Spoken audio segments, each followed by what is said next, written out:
Guys, welcome back to another video here on my YouTube channel. And for today's video, I thought we would review Colt by Jessica Peterson.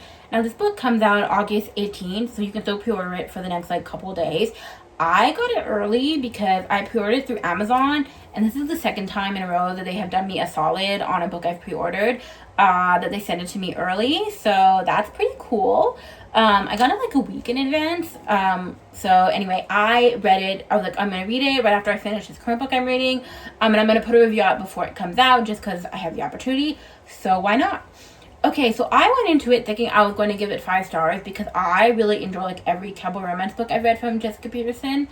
So the first ever cowboy romance books I've read from her, they are actually back here. It is the Lucky River Ranch series, which follows Cash, Wyatt, Sawyer, Duke, and Ryder, which they are all the Rivers brothers.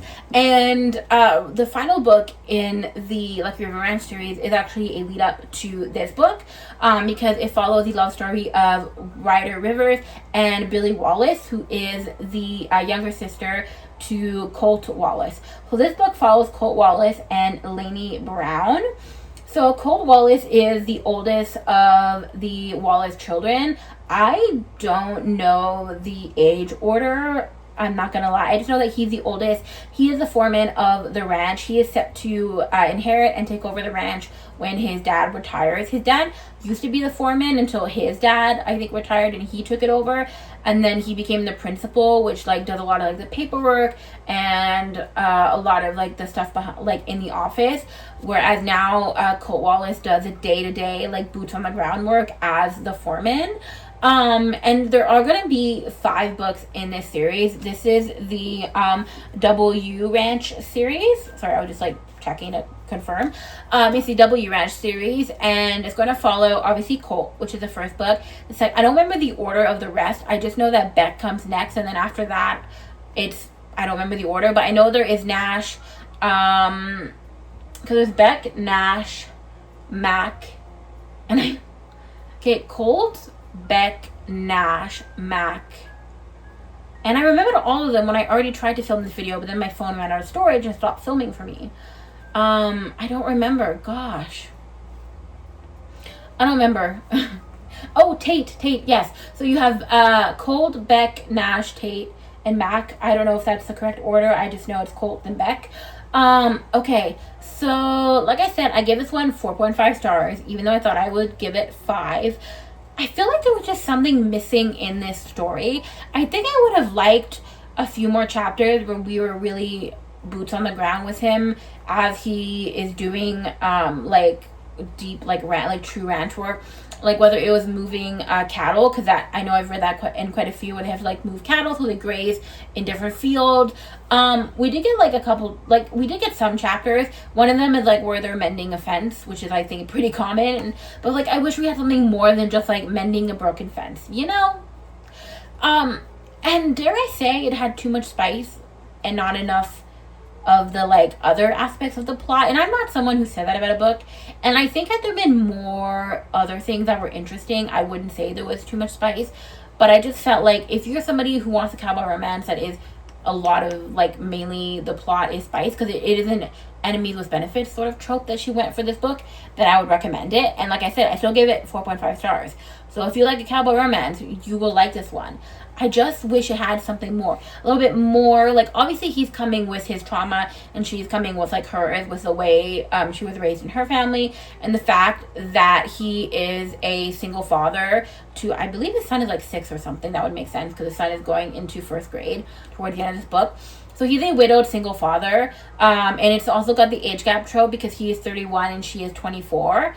And his wife died from stage 4 cancer, but also a few months before she died and before she was diagnosed, he found out that that she had been cheating on him, his wife. So he comes with that sort of trauma, which is what stops him from ever wanting to potentially be married again and go through all of that. Because he's what if I lose the person that I truly love and that my son is going to end up loving? I can't do that to me or my son.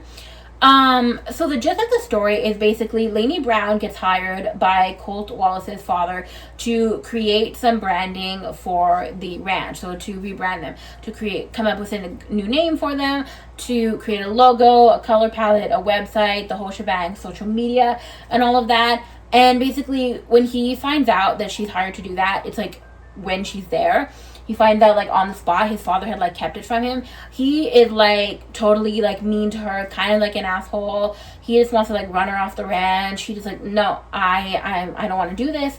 And then deep down we learn like throughout the book that it's because he does not like change, obviously because what happened with his late wife, and then also because he just wants to like keep on with the legacy of the ranch, and he wants to like go off of that. But then she's like, you need a website, you need a logo, like if you want to continue or even have more income, like you need all of that. And she's right. And I'm like, as somebody who studied graphic design and web design in college, the reason why he was like hating her at the beginning, which is so dumb, I'm sorry, but her creating a website, a logo, a color palette, and branding should not actually affect your day-to-day manual labor that you have to do as a foreman on the ranch. It's actually one of usually the least invasive things to a business that you can do. It is super important to a business to have a good logo, to have good branding, to have social media, to have a website. If you're not going to have social media for whatever reason, at least have a website. Like that is key and important, to have a landing page where people learn about you, and it should only grow your business more. And like worst case, even if this was a failure and it probably cost them a few $1,000s, plus she got to live on the ranch, and then I think like they provided room and board and all of that. So like sure, that was an investment that in the end could have not paid off. Based off of what we learned, the ranch is quite a successful ranch. It's potentially more successful than the Lucky River ranches, or at least at the beginning of the Lucky River Ranch series, this one might have been more successful financially, this ranch.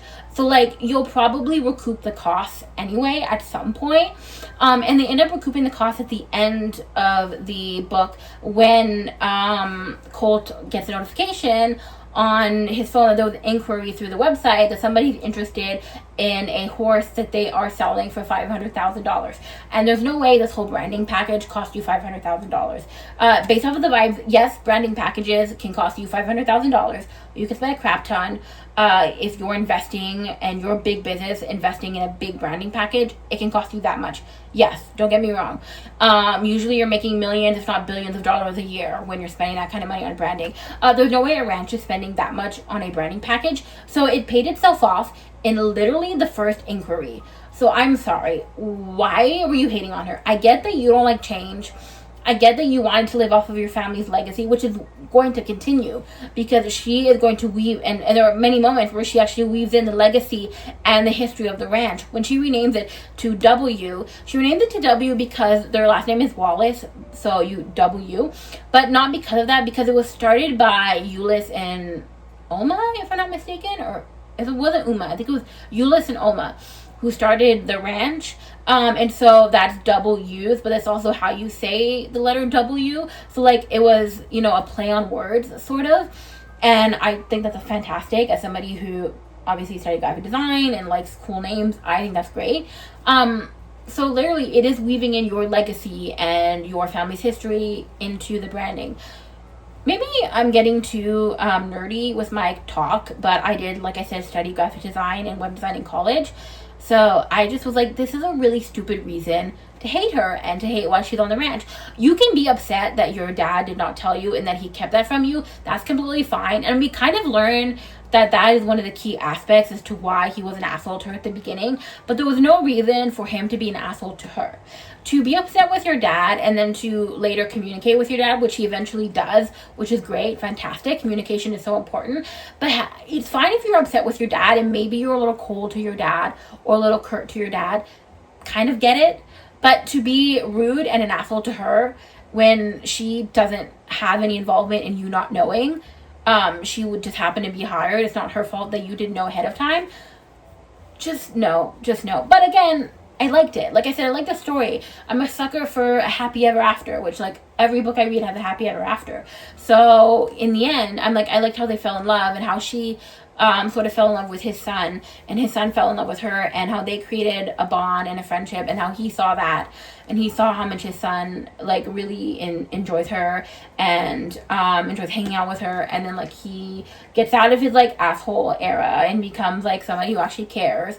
And then when she finally, we get to the end of the book, when she, at the end of the 6 weeks, when she finally does a pitch and presentation to them, he's like her number one supporter, and somebody goes to ask a question, and he's like, no, you can do it after her presentation. Let her finish. Let her have the floor. So I liked that. But I'm like, you just didn't have to be an asshole at the beginning. That's all I gotta say. Now, I like Jessica Peterson. So I'm pretty sure I've already pre-ordered Beck because I saw the listing when I was scrolling on Amazon. And so I already pre-ordered it. So yes, I think the rest of the series will be great. It's probably going to be one of those where by the end of the series, I'm going to be like, the first book is my least favorite, but all the others are fantastic. We shall see. I think the cover is cute. I'm going to say that again. But yeah, this is my review of Colt by Jessica Peterson. Now, I hope this doesn't dissuade you from pre-ordering it or canceling your pre-order if you already did, because if you like cowboy romance, I think you will still enjoy it. I just felt like it was missing a little something. It was missing something like the other magic, as people say, that you have in the other Jessica Peterson cowboy romance books.